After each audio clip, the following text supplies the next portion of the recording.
자, 안녕하세요. 여러분들, 회계감사 리뷰 특강 본격적인 강의 진행에 앞서서 오리엔테이션을 짧게 간단하게 진행을 하도록 하겠습니다. 총 4가지 꼭지를 설명을 드릴 거고요. 빠르게 하나씩 보도록 할게요. 자, 먼저 첫 번째 교재는 뭐 다들 아시겠지만 2023 CPA 회계감사 리뷰. 이제 저희 시중에 회계감사 이 과목 관련해 가지고 주제별로 문제가 모여져 있는 그런 교재가 없죠. 이게 유일한 걸로 알고 있는데 노준하 교수님의 이 교재를 가지고 진행을 하게 됩니다. 자, 그 교재가 반드시 있어야 되고요. 강의를 수강하시려면. 그다음에 두 번째, 강의 목표. 이제 문제풀이 강의니까 문제풀이를 보여드리는 건데 여기서 이제 제가 생각하는 뭐 어떤 컨셉을 가지고 제가 강의를 촬영을 했냐. 이게 이제 온라인으로 제공이 되니까 그걸 좀 말씀드리면 리뷰 교재를 여러분들이 각자 학습을 하는 데 있어서 제가 서포트 역할을 해주는 거. 그게 일단 강의 목표라고 생각을 하시면 될 것 같아요. 강의 목표 조금 더 이제 구체적으로 한 4가지 정도로 나눠보면은 첫 번째로 안 풀 문제랑 풀 문제를 갖다가 풀 거, 안 풀 거 요거를 좀 솎아줍니다. 물론 이제 대부분 다 풀 문제, 문제들 거의 다 풀긴 푸는데 그 안에서 요 문제는 제끼세요. 혹은 요런 물음들은 안 보셔도 됩니다 하는 거를 과감하게 이제 X표를 쳐드릴 거고요. 그 기준은 너무 이제 요즘 트렌드가 아니다. 예스러운 문제다. 이걸 여러분들이 본다고 해가지고 시험장에서 답안 작성하는데 딱히 도움이 되지 않을 것 같다. 요 기준으로. 그리고 또 이제 뭐 개정이 잘 반영이 안 됐다든지 옛날 기준이라든지 내가 생각했을 때 이제 교수님이 모범 답안을 잘 작성을 해주셨지만 내가 생각했을 때는 조금 나는 다른 관점으로 생각을 하고 있다. 그런 것들을 안 풀 문제로 제가 이렇게 솎아 드릴 겁니다. 자, 컨셉은 이제 서포트하는 역할인 거고 그 다음에 두 번째. 근데 이제 안 풀 문제가 많진 않습니다. 지금 한 절반 정도 촬영을 했는데 그렇게 많진 않아요. 중간중간에 X표를 쳐드리긴 하지만 그래서 대부분은 다 이렇게 건드리긴 하는데 이 해답이 있잖아요. 해답이 풍부한 것도 있고 풍부하지 않고 좀 부족한 것들도 있습니다.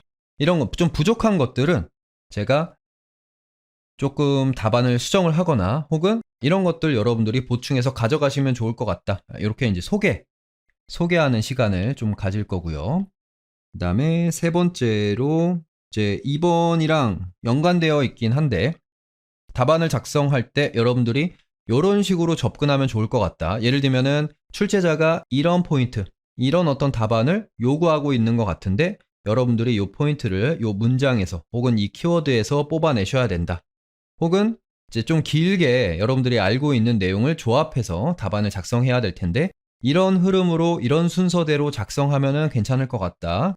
이렇게 이제 답안 작성 관련해가지고 팁 같은 거를 조금 이제 소개를 해드리고요. 그 다음에 이제 네 번째로 뭐 문제풀이 과정이긴 하지만 여러분들 마지막까지 끊임없이 우리 암기하고 잊어버리는 과정이잖아요. 회계감사 이 공부를 한다는 것 자체가. 그래서 기본적인 개념들, 기본적인 기준서, 문구들 이런 것들도 다시 한번 리마인드 하면서 뭐 읽어드린다든지 체크를 하는 그런 시간을 가져보도록 하겠습니다. 자, 그래서 이런 구체적인 목표를 가지고 컨셉은 여러분들 학습의 서포트 역할을 하는 거 이렇게 이제 생각을 해주시면 되겠습니다. 자, 강의 이용 방법인데요. 일단 온라인으로 제공하기 때문에 제가 여러분들한테 자, 지금부터 1분 드릴 테니까 문제를 읽어보세요. 이런 시간은 갖질 않습니다. 그냥 저는 쭉 주구장창 문제를 풀 거예요.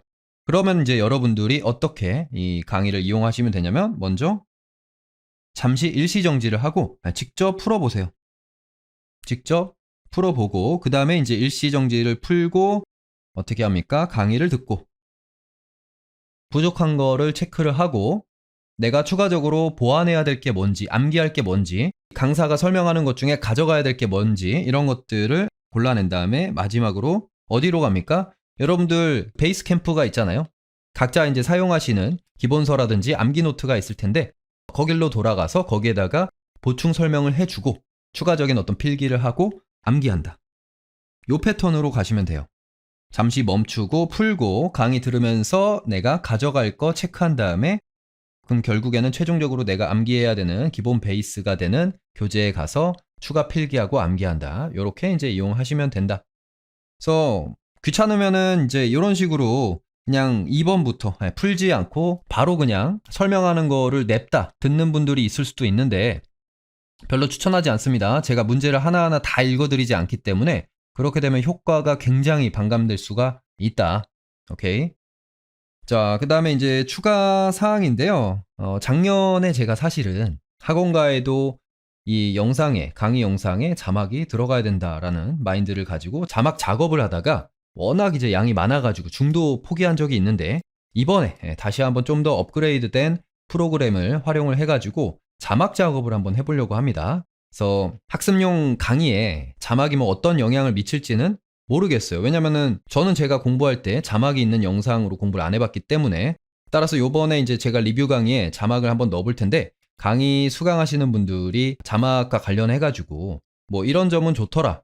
뭐 좋다는 것보다는 좀 보완했으면 좋겠는 거 혹은 자막 이거 공부하는 학습용 영상에는 쓸데기 없는 것 같다. 뭐 이런 의견이라도 본인이 생각하는 강하게 느끼는 게 있으면은 그런 것들을 게시판에 남겨주시면은 좋을 것 같습니다.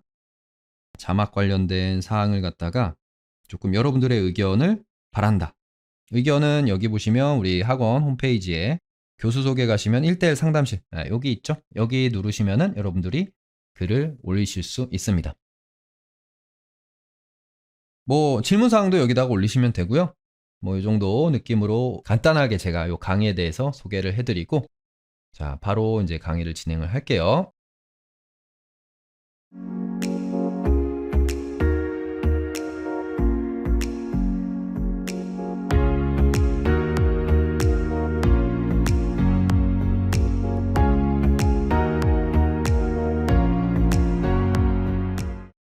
자 1번 회계감사 기준과 관련된 물음들입니다. 요구사항 1번에 회계감사는 회계감사 기준에 따라 수행되어야 한다. 자 일단 여러분들 이 뒤쪽에 있는 물음 답하기 전에 왜 회계감사가 감사 기준에 따라 수행돼야 되는지 요거 먼저 정리하면 좋죠? 일단 제일 처음에 여러분들 생각할 수 있는 게 뭡니까? 자 외관법. 자 외관법 16조 회계감사 기준에 따르면은 감사에는 일반적으로 공정타당하다고 인정되는 감사 기준에 따라 감사를 실시해야 한다. 감사 기준에 따라서 감사를 수행할 것을 강제하고 있습니다. 외관법에서. 이때 추가적으로 감사 기준은 한공회가 제정을 하고 금융위의 사전 승인을 받는다. 이런 내용도 16조에 나와 있죠. 이렇게 법규에서뿐 아니라 두 번째로 우리 회계감사 기준에서도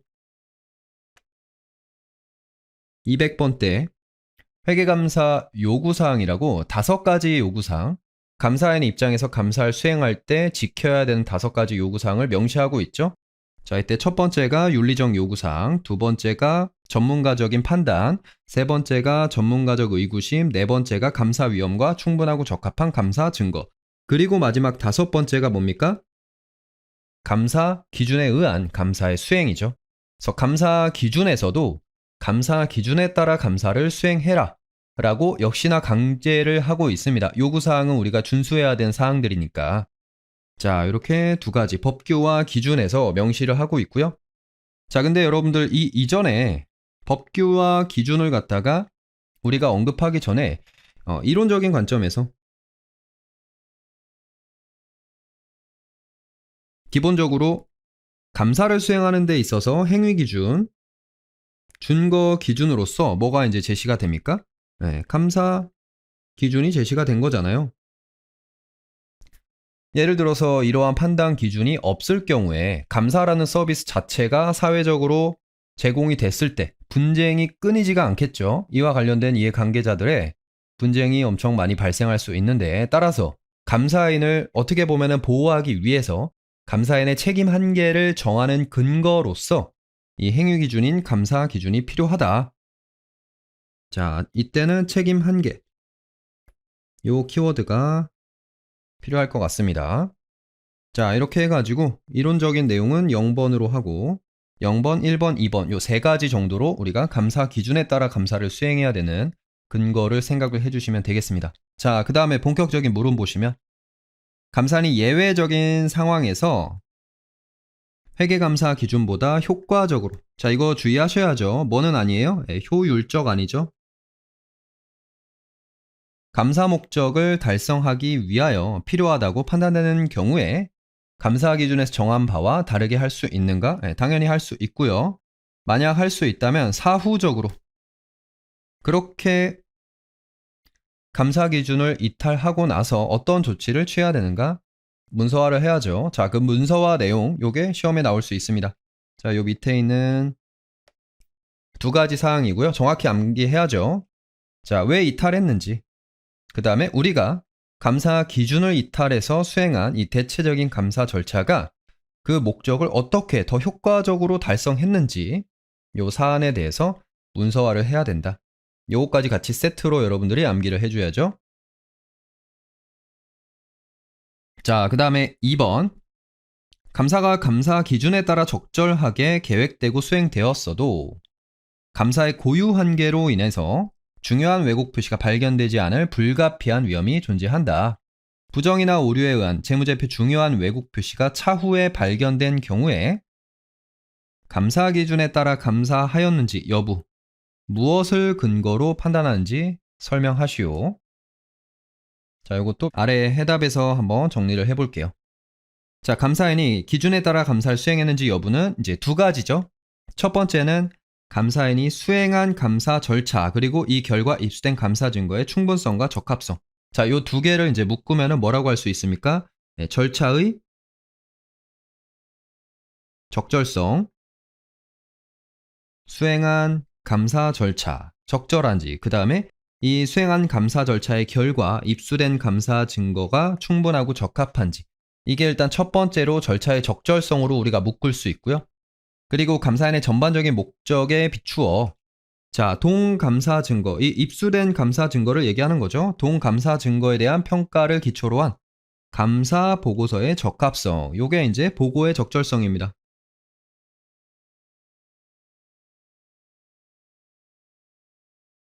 자, 그래서 크게는 두 가지, 절차의 적절성, 보고의 적절성, 이것으로 우리가 감사 기준에 따라 감사했는지 여부를 판단할 수 있고요. 절차의 적절성은 두 개로 쪼갤 수 있다.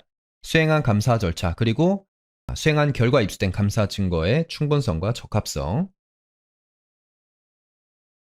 자, 3번. A 주식회사는 재무제표 감사에 대하여 외관법에 의한 강제감사가 아닌 임의감사를 받는 소규모 회사다. 자, 담당 회계사는 감사 기준을 따르자니 규모에 비해서 수행해야 될 절차가 너무 많아서 고민하고 있습니다. 그리고 한편으로는 임의감사이기 때문에 회계감사 기준을 따르지 않아도 되지 않을까라는 생각이 들어서 실무적으로 중요한 절차만을 수행하기로 계획을 했습니다. 자, 이게 그릇된 판단이 있으면 이를 지적하고 그 이유를 설명하시오. 일단 이게 잘못됐죠? 임의감사이니 감사 기준을 따르지 않아도 된다. 임의감사의 경우에도 감사 기준에 따라 감사를 해야 되고요. 여기 밑에 보시면은 그냥 단순히 어떻게 보면은 근거라기보다는 결과만 이렇게 언급을 해놨는데 요거에 대해서 제 나름대로의 답안을 좀 정리를 해주면은 일단 첫 번째, 여러분들 임의 감사라고 하더라도 자, 감사 즉 뭐예요? 인증 업무잖아요. 임의감사도 인증 업무입니다. 자, 인증 업무의 경우는 적합한 준거 기준이 반드시 존재해야 되고요. 인증 업무를 수행함에 있어서 따라야 되는 준거 기준으로서 뭐가 존재하는 거예요? 결국에는 회계감사 기준이 존재한다. 자, 이렇게 인증 업무라는 큰 틀에서 여러분들이 회계감사 기준을 따라야 하는 근거 하나 될 수 있고요. 자, 그 다음에 두 번째, 여러분들 일단은 법정감사, 외부감사법에 의해서 감사를 받는 경우에 회계감사 기준을 따르는 것은 요거는 이의가 없잖아요. 자, 이 상태에서 그렇다면은 법정감사, 강제적으로 받는 감사가 아니라 임의감사라고 할지라도 이거는 애초에 이 감사를 받게 된 이유가 강제성이 있느냐 없느냐에 따른 분류일 뿐이지 뭐가 바뀌지 않는다? 감사 목적, 즉 재무제표의 신뢰성 확보라는 이 회계감사 목적 자체는 바뀌지 않는다. 자, 강제성에 따른 분류일 뿐 감사 목적은 법정감사와 동일하다. 따라서 회계감사 기준 준수해야 된다. 자, 이런 논리도 가능하고요. 그 다음에 세 번째, 여러분들 임의감사의 경우도 감사인 입장에서 어떤 리스크가 있습니까? 손해배상 리스크가 있죠. 손해배상 책임이 성립될 수 있기 때문에 이러한 상황에서 감사인을 디펜스할 수 있는 그런 어떤 책임을 정해주는 근거가 필요하고 그 역할 뭐가 할 수 있다? 회계감사 기준이 할 수 있다. 자, 이렇게 세 가지 정도로 여러분들이 근거를 접근할 수 있을 것 같습니다. 자, 뭐 요거는 결과로서 당연히 기억해야 되는 거고요. 자, 이번에 회계감사의 유용성, 요건 여러분들 안 보셔도 됩니다. 요구사항 1번과 2번 모두 X표 치시고요. 자, 해답에 보시면은 이제 회계감사의 효익이 간단하게 나와 있는데 기본서를 통해서 여러분들 정리하는 게 훨씬 나을 것 같습니다. 간단하게 밑줄만 쳐보면 기업 입장에서는 비용이 일단 발생하긴 하죠. 회계법인한테 돈 줘야 되니까. 근데 낮은 비용으로 자금을 조달할 수 있는 효익이 있다. 자금 조달 비용이 일단 조금 감소한다. 그 다음에 이제 투자자 입장에서는 올바른 의사결정을 할 수 있다. 요 정도만 체크하시고요. 바로 3번으로 넘어가겠습니다. 자, 3번. 기업은 감사로 인한 유용성이 감사로 인한 비용을 초과할 때 자발적으로 감사를 받을 요인이 있다. 기업의 어떤 감사 유용성 관련된 내용들이 나왔나 봐요. 자, 요구사항 1번. 정보 위험의 정의. 자, 요 정도는 어렵지 않으니까 키워드 위주로 암기해야죠. 잘못된 정보. 잘못된 정보를 이용해서 잘못된 의사결정. 자, 이렇게 잘못된 의사결정을 내릴 위험을 갖다가 정보 위험이라고 할 수 있겠죠. 자, 그렇다면은 정보 위험을 어떻게 하면 줄일 수 있냐? 당연히 여기는 잘못된 정보를 올바른 정보로 바꿔주면 되겠죠? 근데 그 역할을 이제 회계감사가 할 수 있는데 회계감사가 어떻게 할 수 있냐? 자, 회계감사는 어떻게 잘못된 정보를 신뢰성 있는 올바른 정보로 바꿔줄 수 있는가? 어렵게 생각할 필요 없죠, 전혀. 자, 이 재무정보, 재무제표에 대해서 감사 기준에 따라 감사를 수행하고 수행한 결과를 적합하게 감사 보고서의 형태로 의견을 표명함으로써 재무제표의 신뢰성을 부여하고 이게 정보 위험을 줄이는 결과를 가져오겠죠. 이때 조금 더 여러분들이 문장을 길게 뽑아 쓰고 싶으면은 감사인의 어떤 요건, 예를 들면 독립성이나 적격성 이런 것들을 추가로 수식어로 집어넣으면은 충분하겠죠. 이 정도만 서술하면 될 것 같고요. 자, 우리나라는 IFRS 도입에 이어서 신국제감사기준 도입했고요. 여러분들이 지금 공부하는 게 다 이 신국제감사기준 내용이고 이들 국제기준의 도입으로 우리나라 기업들이 해외 자본시장에서 자금을 조달할 때 얻을 수 있는 유용성을 갖다가 물음 1의 답안과 관련지어서 구체적으로 답하시오. 자, 물음 1에서는 결국에는 이제 회계감사를 통해서 잘못된 정보가 어떻게 되는 거예요?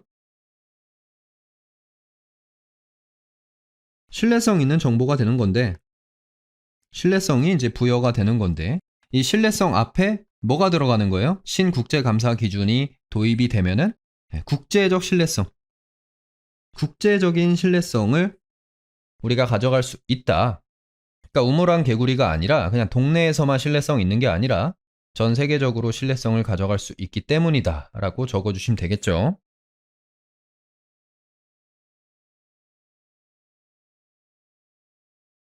자, 다음은 물음 3, 물음 4에 관한 내용이다. 자, 이거 회계감사의 유용성을 뭐랄까 이제 수리적으로 이렇게 풀어낸 문제죠. 이게 2010년도 기출 문제인데요. 이때 제가 이제 합격을 했었는데 저는 이 회계감사 시간에 아직도 기억나는 게 이 문제를 처음 딱 만났을 때 제가 회계감사 무조건 붙었다고 생각했습니다. 왜냐하면 아마 다른 친구들은 이 문제를 못 푸는 친구들이 많을 거다라고 판단했고 저는 그때 시간 조금만 투입하면은 이 문제 풀 수 있다라고 판단을 해서 되게 기분이 좋았던 기억이 있거든요. 그래서 실제로 제가 이 문제를 맞췄는지는 모르겠어요. 시간을 들여서 뭐 느낌 괜찮게 마지막까지 풀어냈고, 그렇게 해서 이제 제가 이제 동차생이었기 때문에 감사에 투입도 많이 못했고, 나머지 답안 퀄리티가 그렇게 좋았을 리도 없거든요. 그럼에도 불구하고 이제 70점대 후반이 나왔으니까 아마도 마치지 않았을까. 근데 이제 나중에 이 문제를 출제하신 그 교수님한테 들은 얘기인데, 그 당시에 2,000명이 넘는 답안지 중에서 이 물음을 정확히 다 맞힌 학생이 딱 2명이었다고 그렇게 말씀하시더라고요. 그 2명 중에 1명이 제가 아니었을까. 뭐 어쨌든 보시면은 막 그렇게 어렵진 않아요. 여러분들도 시간이 널널하면은 다들 풀 수 있는 그런 형태의 문제고요. 다만 이제 시험장에서 푸는 건 조금 다른 얘기긴 하죠. 3번 물음을 먼저 한번 볼까요? 감사받은 재무제표를 통한 이자 절감액, 요거를 갖다가 감사의 유용성으로 간주할 경우에 감사의 유용성은 얼마인가? 그냥 이자 절감액 얼마인가 물어본 거죠. 감사 실패 가능성은 없다고 가정하시오. 이런 것들은 그냥 우리가 눈에 보이는 것만 열심히 풀고 나머지 추가적으로 뭔가 다른 가정들은 집어넣지 말아라. 이렇게 뭐 얘기해 주는 거고요. 자, 한번 그러면은 감사 유용성, 이자 절감에 어떻게 접근해야 될지 보시면, 자, ABC 주식회사는 안정적이나 수익성 높지 않은 사업을 영위하며 감사를 받지 않은 재무제표에 따르면은 현재 자산 총계는 700억 원, 부채 총계는 500억 원이다. 자, 장부가액으로는 자본이 순자산이 200억이란 얘기죠. 자, 회사는 매우 혁신적인 신사업에 진출하기로 했고요. 신사업에는 이제 100억 원을 투자하면은 만 1년 뒤에 투자 성과가 요렇게 나오네요. 70% 확률로 300억 원, 30% 확률로 빵원. 자, ABC 주식회사는 투자자금 조달을 위해 은행에 100억 원을 대출 신청했고요. 한편 은행은 감사받지 않은 재무제표를 신뢰하지 않기 때문에 감사받지 않은 상태의 12월 31일 현재 순자산 가치를 빵원으로 이제 간주를 하고 있습니다. 자, 은행은 ABC 주식회사에 감사를 받지 않는 상태에서 너 100억 원 1년 만기로 가져갈 거야? 그러면은 50억 원은 줘야겠는데? 조건으로 대출을 해야 된다. 자, 이렇게 이제 이자율이 50%로 굉장히 높은 이유는 뭡니까? 지금 얼마를 투입을 하면 100억 원을 투입을 하면은 이제 1기에 70% 확률로 얼마? 300억 원. 그 다음에 나머지 30% 확률로 이게 이제 말짱 꽝이 되는 건데, 말짱 꽝이 됐을 때 순자산 가치를 빵원으로 간주하고 있기 때문에 이때 은행이 가져갈 수 있는 게 얼마예요? 하나도 없죠? 자, 은행 입장에서는 결국에는 이 300억 원으로 성공했을 때 이때만 돈을 가져갈 수 있는 건데, 이랬을 때 이제 50억 원 정도는 줘야 된다. 150 원금까지 포함해서 150을 가져가겠다. 자, 150 아니면은 빵원. 요렇게 가져가면 우리가 대출해 줄 만한 가치가 있다라고 판단한다. 요렇게 이제 보는 거죠. 여기까지 어렵지 않죠? 자, ABC 회계법인으로부터 감사를 받은 결과 12월 31일 현재 기존 사업부 자산 총계는 감사보수 차감 후에 550억 원, 부채 총계는 500억 원으로 확인됐대요. 자, 그러면은 가용한 이제 순자산 가액이 얼마예요? 50억 원이죠. 1년 뒤에도 동일하게 50억 원이다.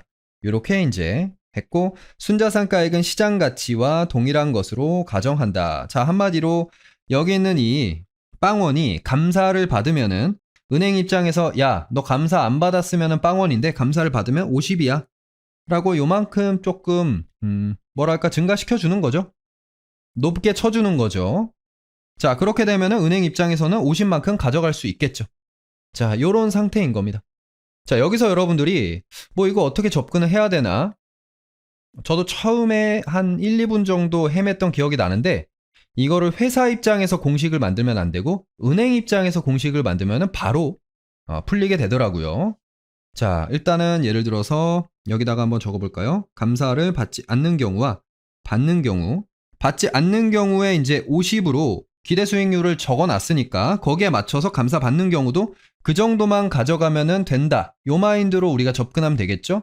자, 그러면은 성공했을 때 이제 70% 확률로 은행은 얼마 가져갑니까? 자, 150 요만큼 가져가죠. 곱하기 70%. 그 다음에 실패했을 때 30% 확률로 아무것도 가져가지 못합니다. 자, 이렇게 했을 때 105억이 기대 금액이 되는 거고, 결국에는 이제 기대 수익률 5%로 보는 거예요. 5%짜리. 자, 이 상태에서 이 기대 수익률 5% 정도는 감사 받았을 때도 나와야겠죠? 은행 입장에서는 그만큼 이제 이자를 절감시켜 줄 수 있을 테니까 요거 그대로 105 요 가져오시고, 성공했을 때 그렇다면은 100에다가 플러스 이자 얼마 받을지, 요거 이제 미지수인 거잖아요. 요거를 X로 두고, 그 다음에 성공 확률 70% 동일하고, 그 다음에 플러스, 요게 이제 증가하죠. 빵원이 아니라 50 곱하기 30%. 자, 이렇게 함으로써 우리가 X를 구할 수 있는데, 요 X가 이제 얼마가 나오냐면은 28.75가 나옵니다. 28.75. 자, 그러면 신나서 28.75 여기다가 집어넣으면은 반전밖에 못 받죠. 이자 절감액을 구해야 되기 때문에 기존 이자는 얼마였어요? 50이었죠. 50에서 얼마로 줄어드는 거예요? 28.75로 줄어드는 거니까, 따라서 21.25. 요게 바로 뭐다? 감사의 유용성, 이자 절감액이다. 이만큼 회계법인한테 줄 수 있는 거죠. 은행 입장에서 우리가 공식을 정리한다라고 요 아이디어만 여러분들이 떠올리시면은 이 문제는 쉽게 접근할 수 있습니다. 이거를 회사 입장에서 공식을 한번 정리하려고 하면은 그러면은 조금 헤맬 수 있어요. 저도 그렇게 몇 분 정도 헤맸던 기억이 납니다.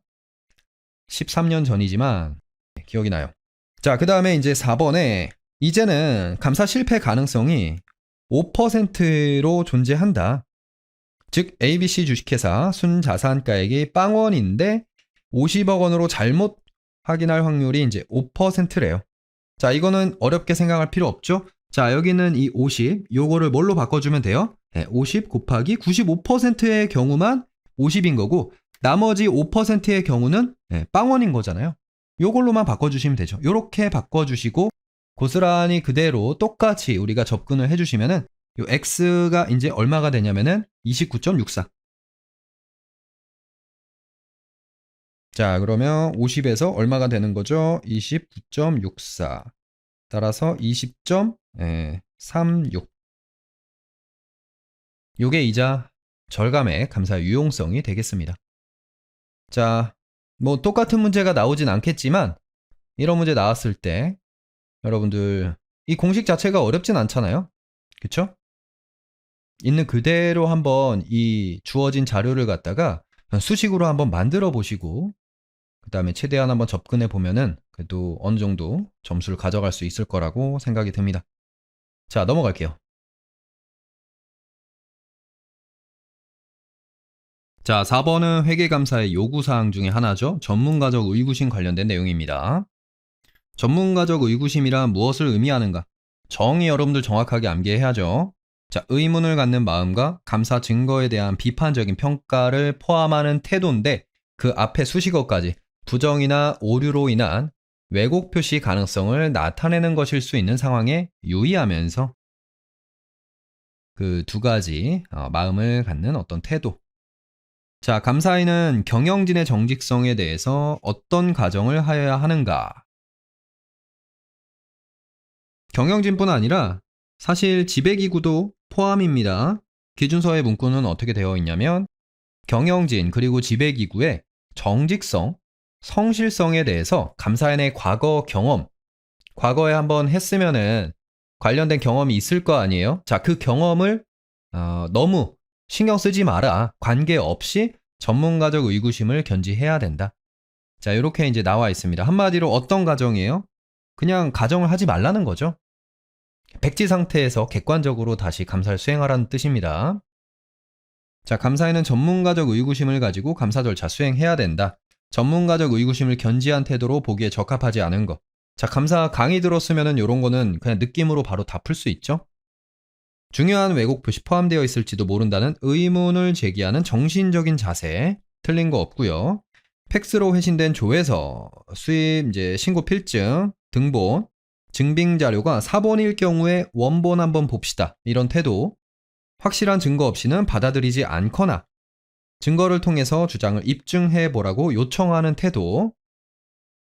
자, 확실한 거 없으면 우리는 인정하지 않는다 이거죠. 자, 경영진과 감사인 간에는 잠재적인 이해상충 관계가 있을 수도 있다는 점을 고려하는 태도. 이런 거 항상 생각해주고. 자, 양가로 5번이 틀렸네요. 자료 등의 문서가 위조 또는 변조되었을 가능성이 아주 높다고 간주하는 비판적 태도. 자, 비판적 태도 요건 좋은데 무조건 이런 어떤 위조 변조가 포함됐다라고 가정하는 거. 그런 가정은 하지 않습니다. 앞서도 봤죠? 우리가 정직성 관련해서 아무 간주를 하지 않는다고 아무 가정을 하지 않는다고 했잖아요. 역시 이제 반대 방향으로 무조건 부정직하다는 가정도 하지 않습니다. 따라서 양가로 5번이 틀렸고요. 자, 그 다음에 4번입니다. 2015년 기출이네요. 정의는 앞에서 봤고 구체적으로 어떤 상황을 포함하는지 서술하시오. 자, 요 내용이죠. 요거는 키워드 암기해 주셔야 되는데 일단 이미 입수한 다른 증거랑 상반되는 감사 증거, 다른 얘기를 하고 있다. 문서 및 질의에 대한 답변의 신뢰성에 의문을 갖게 하는 정보. 자, 문서. 일단 부정의 존재 가능성. 마지막으로 기준에서 요구하는 거 말고 추가적인 감사 절차 필요성을 시사하는 상황.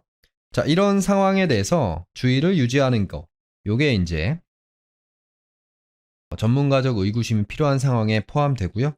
자, 이게 써봐라 한번 나왔기 때문에 다시 나오면은 사례 문제에서 녹여서 여러분들이 요걸 가지고 이때는 전문가적 의구심이 필요하다라고 뽑아내는, 찝어내는 그런 형태의 사례 문제가 나올 수 있습니다. 생각해 주시고. 자, 그 다음 5번. 계속해서 회계감사의 필요성과 관련된 그런 문제들입니다. 자본주의 사회에선 다양한 이유로 회계감사를 필요로 한다. 자, 길게 쭉 나왔는데 우리는 여기 하지만 중간부터 한번 읽어보겠습니다. 경영진 입장에서는 외부의 이해관계자에 비해 정보 우위를 점하고 있는 정보 비대칭. 자, 요걸로 인해서 자신이나 특정 집단에게 유리하게 회계 정보를 보고하려는 경제적 동기가 존재할 수 있습니다.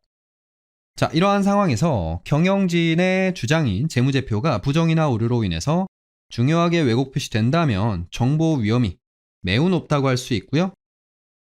자, 마지막에 이제 회계감사의 어떤 필요성, 당위성을 갖다가 설명하고 있죠. 정보 위험이 매우 높아져 결과적으로 기업 이해관계자의 의사결정을 오도하게 된다면 당사자는 물론이고 사회 전체적으로 제한된 자원이 비효율적으로 배분되는 결과를 초래한다.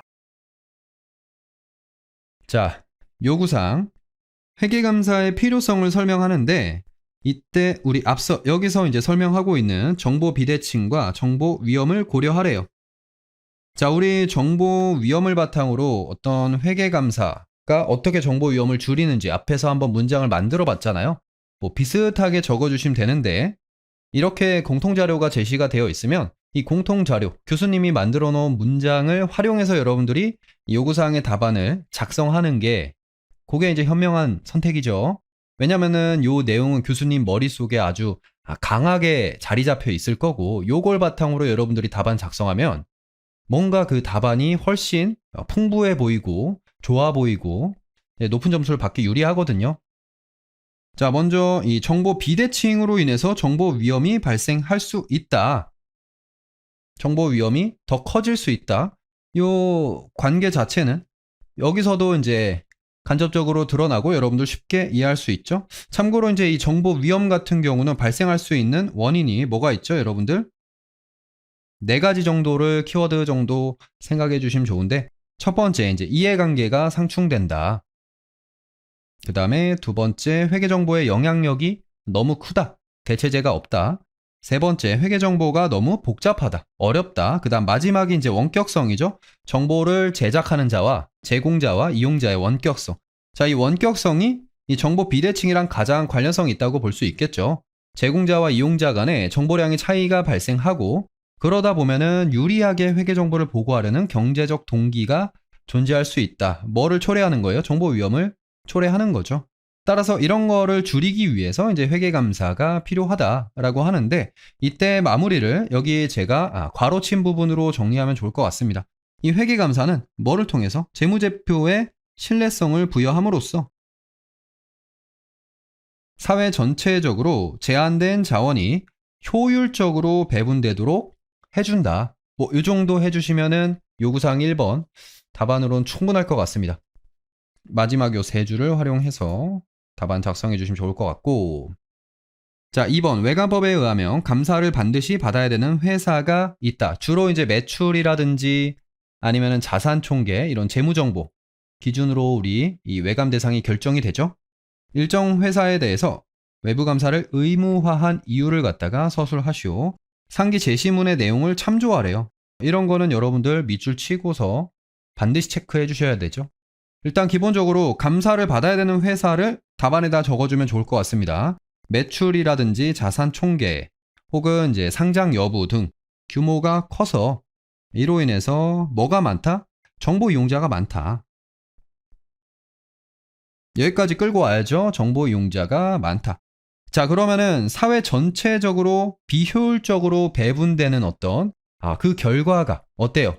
더 증폭될 수 있겠죠. 영향력이 더 클 수 있겠죠. 비효율적인 배분이 더 크게 이루어질 수 있다. 이런 느낌으로 마무리를 해주시면 될 것 같습니다. 그렇기 때문에 그걸 방지하기 위해서 정보 이용자가 많은 해당 항목들, 해당 요건에 충족되는 회사들에 대해서는 감사를 의무적으로 받아야 된다. 공익적인 측면을 여러분들이 적어주시면 되겠습니다. 자, 3번. 감사 기준에 따른 회계감사를 수행함에 있어서 중요한 왜곡 표시가 적발될 것임을 보장하지 못하는 이유를 서술하시오. 뭐예요? 네, 고유 한계죠. 감사라는 것 자체가 이 회계감사 기준에 따라 열심히 수행을 해봤자 이 회계감사 과정에서 100% 다 적발되는 건 아니다. 고유 한계를 가지고 있기 때문이다. 자, 그 다음에 이제 고유 한계가 있기 때문이다 라고 하면은 너무 짧으니까 플러스 알파로 이 고유 한계의 원인을 갖다가 적어주려고 했는데 갑자기 밑에서 고유 한계를 발생시키는 요인을 물어봤습니다. 따라서 여기는 그냥 뭐 고유 한계 정도 적어주시면 될 것 같고요. 원인은 뭡니까? 재무보고의 성격. 회계라는 게 원래 그렇다 이거죠. 원래 불확실하다. 그 다음에 두 번째, 감사 절차의 성격. 그 다음에 합리적 비용, 합리적 시간. 네, 감사가 수행될 필요성. 요거 이제 적어주시면 되고, 만약에 4번이 없었으면은 이 원인을 갖다가 3번의 답안에다가 짧게 추가하는 게 좋지 않을까 싶습니다. 자, 그리고 여기 보니까 합리적 확신을 제공하도록 요구한다라고 되어 있는데, 여러분들 요거는 틀린 말은 아니지만 여기 물음에서 고유한계를 발생시키는 요인, 못하는 이유, 다 100% 적발을 못하는 이유로는 적합하지 않은 문장인 것 같습니다. 요 두 줄, 뭐 틀린 말은 아니다. 그래서 제 생각에는 감사에는 고유한계가 존재한다. 이게 정답이 아닐까 싶습니다. 자, 그 다음에 5번. 요거 이제 2015년도 기출인데 2015년 기출에서는 마지막에 여기 밑줄이 있었습니다. 이와 같이 적시성 및 효익과 비용의 균형을 고려하여 채택하고 있는 감사 절차 어떤 것이 있는지 세 가지를 서술하시오. 이 밑줄만 읽어도 위에 있는 거 안 읽어도 여러분들이 답안 작성할 수 있는 그런 감사 기준 암기 문제죠. 자, 효과적으로 수행될 수 있도록 계획함, 효율적 아니고요. 그 다음에 감사 노력을 집중한다. 위험한 분야에. 마지막으로 테스트나 기타 수단을 사용한 표본 감사와 관련된 내용. 자, 이렇게 세 가지 키워드 위주로 암기를 해 주십시오. 뭐 한번 나왔으니까 또 나오진 않을 것 같아요. 자, 6번. 감사인과 관련된 문제네요. 대부분의 국가에서는 CPA 제도를 시행하고 있고요. 공인회계사 자격을 갖춘 자에게만 회계감사 업무를 허용하고 있습니다. 자, 요구사항 1번. 외감법에 의하면 회계법인인 감사인은 동일한 이사, 소속 공인회계사로 하여금 연속하는 일정 기간 동안의 감사 업무를 수행하게 할 수 없다. 자, 구체적으로는 어떻습니까?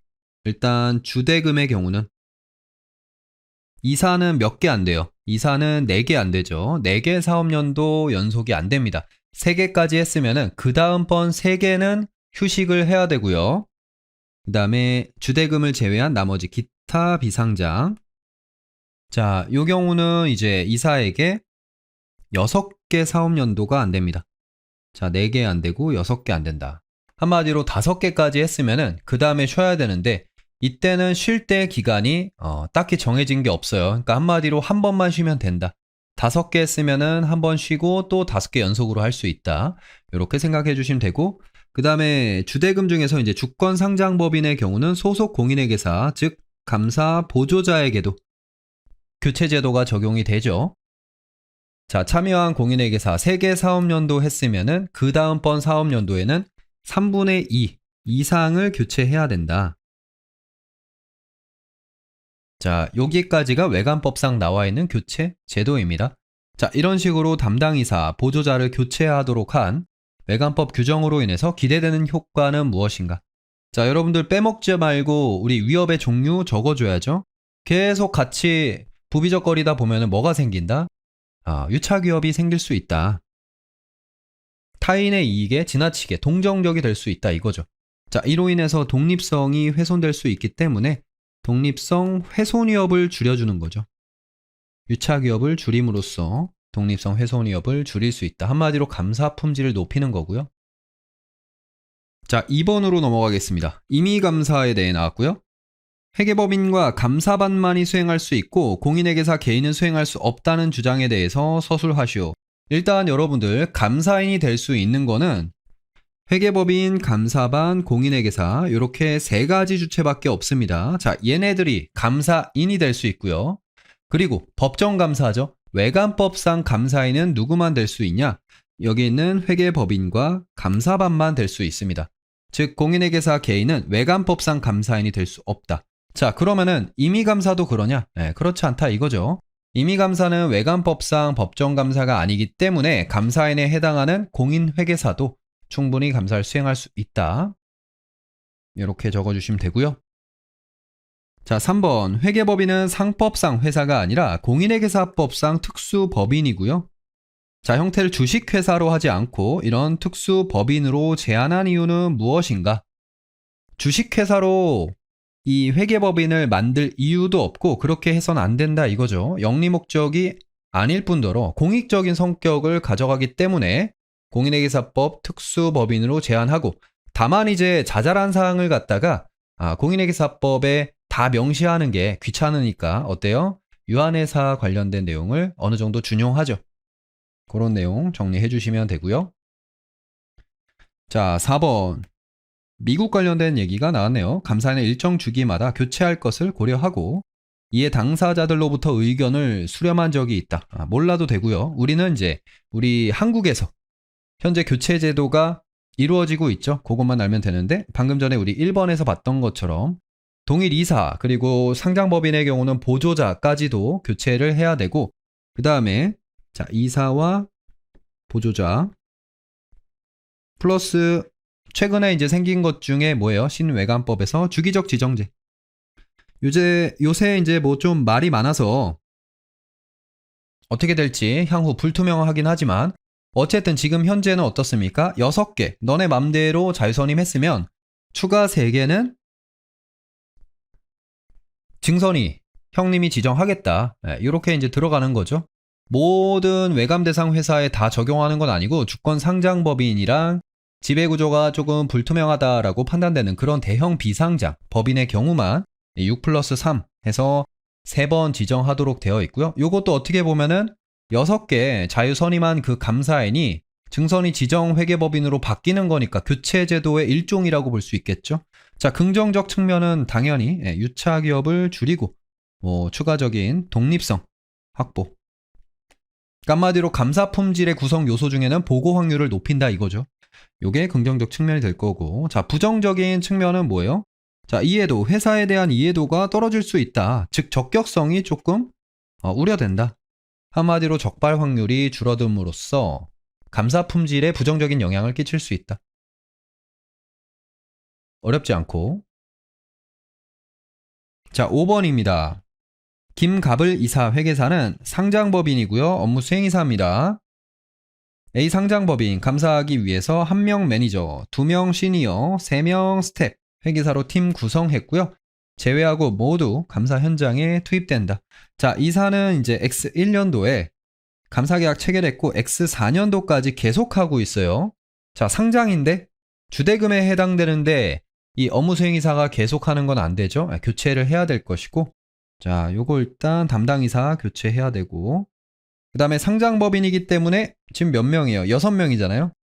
6명 중에서 4명, 3분의 2 이상이 교체가 돼야 되는데, 지금 보시면 한 명이 퇴사해가지고 새로운 회계사가 대체 투입됐고, 그 이외에 인원 변동이 없었대요. 자, 이거 잘못됐죠? 자, 여기서 이제 3분의 2 이상 교체를 해야 되기 때문에 6명 중에서는 4명입니다. 자, 4명 중에서 1명 나갔으니까 3명, 추가적으로 3명이 교체가 돼야겠죠. 자, 법률의 위배, 외관법 언급해줘야 되고요. 2가지 사항에 대해서 언급하면 되겠습니다.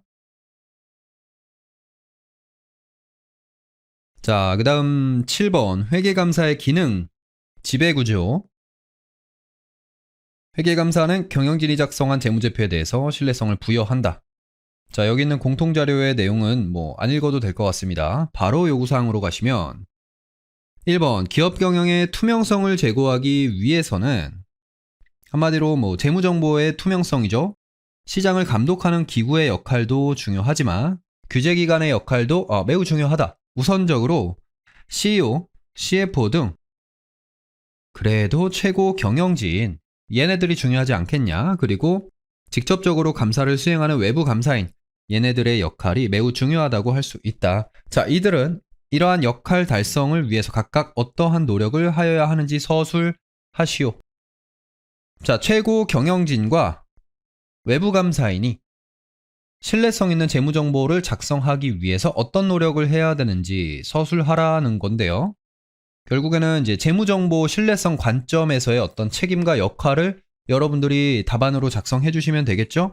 최고 경영진 같은 경우는 신뢰성 있는 재무제표 작성을 위해서 효과적인 내부 통제를 구축하고 운영을 해야겠죠. 그런 노력을 기울여야 될 것이고, 자, 외부 감사인은 어떻습니까? 한마디로 얘기하면은 감사 품질을 확보하기 위해서 노력해야 된다. 자, 조금 더 구체적으로 쓴다면 감사 품질은 2가지 요소로 구성되어 있죠. 적격성과 독립성. 따라서 적격성을 갖추고 독립성이 훼손되지 않게 노력한다. 더 나아가서 기준에 따라 감사를 수행하고 적합한 감사 보고를 할 수 있도록 노력한다. 이런 느낌으로 답안을 작성해주면 충분할 것 같습니다. 자, 2번 외부 감사인에 의한 회계감사 제도의 사회적 기능은 무엇인가? 자, 이거 우리 기본 강의 1장 제일 처음에 공부하는 회계감사의 목적 아니겠어요? 목적? 재무정보의 신뢰성을 부여함으로써 정보용자가 올바른 의사결정을 할 수 있도록 해주는 거잖아요. 자, 그런데 이때 외부감사인에 의한 회계감사가 갖는 한계점은 무엇인가? 자, 이거는 재무제표 감사, 회계감사의 고유 한계를 떠올리시면 되고요. 자, 우리는 절대적 확신, 도달할 수 없고 합리적인 확신, 높은 수준의 확신 밖에는 가져갈 수 없다. 자, 그 내용에 대해서 언급을 해주면 되겠습니다. 딱 그 정도. 자, 3번 2015년도 기출문제인데 회계감사 기준은 외부감사인으로 하여금 경영진, 지배기구와 커뮤니케이션 할 것을 강조하고 있습니다. 사실 이제 감사 기준에서는 지배기구와의 커뮤니케이션을 강조하고 있어요. 경영진과는 어차피 감사를 진행하다 보면은 계속해서 커뮤니케이션 할 것이기 때문에 그거는 그냥 기본적인 디폴트 값으로 깔려 있는 거고 지배기구와 커뮤니케이션 굉장히 강조하고 있죠. 또한 기업의 상층부에는 이사회가 있고 감사위원회도 존재한다. 자, 여기 있는 요 3줄, 요 관련된 내용을 여러분들이 베이스에 깔고 반가로 1번과 반가로 2번 답안을 작성하면 좋겠죠. 자, 외부감사인이 본연의 기능을 다하는 데 있어 지배기구와 경영진 간의 바람직한 관계는 무엇이냐? 자, 경영진은 어떤 이 기업 경영에 대한 집행 책임이 있는 자를 얘기하는 거고요. 지배기구는 어때요? 이 경영진이 수행한 업무를 감시할 책임을 가진 자들이죠. 따라서 감시 책임이 있는 자가 감시받는 자와 당연히 독립적이어야지 바람직할 것입니다. 이걸 갖다가 이제 독립적이다, 모범적인 지배구조다. 이렇게 이제 얘기할 수 있는 거고. 자, 그 다음에 지배기구와 이사회는 어떠한 관계가 있는지 한번 서술해 봐라. 자, 여기는 이사회 같은 경우는 회사의 어떤 업무 집행 관련된 의결기구라고 볼 수 있겠죠? 네, 상법상 소집에 의해서 열리는 법률상 회의체라고 하는데, 자, 의결기구에서는 뭘 합니까? 네, 의사결정을 하겠죠. 자, 이 의사결정을 누가 집행하는 거예요? 경영진이 집행하는 거고, 결정된 사항을 집행하는 건 경영진이다. 자, 그러면 이사회는 본인들이 결정한 이 사안에 대해서 제대로 집행이 되는지에 대해서 당연히 감독, 감시할 어떤 그 역할과 책임이 존재하겠죠. 자, 따라서 지배기구와 이사회는 사실상 이사회가 조금 더 넓은 범위라고 볼 수는 있겠지만 겹치는 관계다 하는 역할과 어떤 책임이 비슷하다, 이렇게 볼 수 있겠습니다. 자, 그래서 키워드는 반가로 1번은 독립성, 독립적이다. 반가로 2번은 겹치는 관계다. 요게 키워드가 되겠습니다. 자, 뒤쪽에 이제 교수님이 작성한 요 답안도 한 번 정도 보시고요. 오케이. 1장은 이렇게 마무리할게요.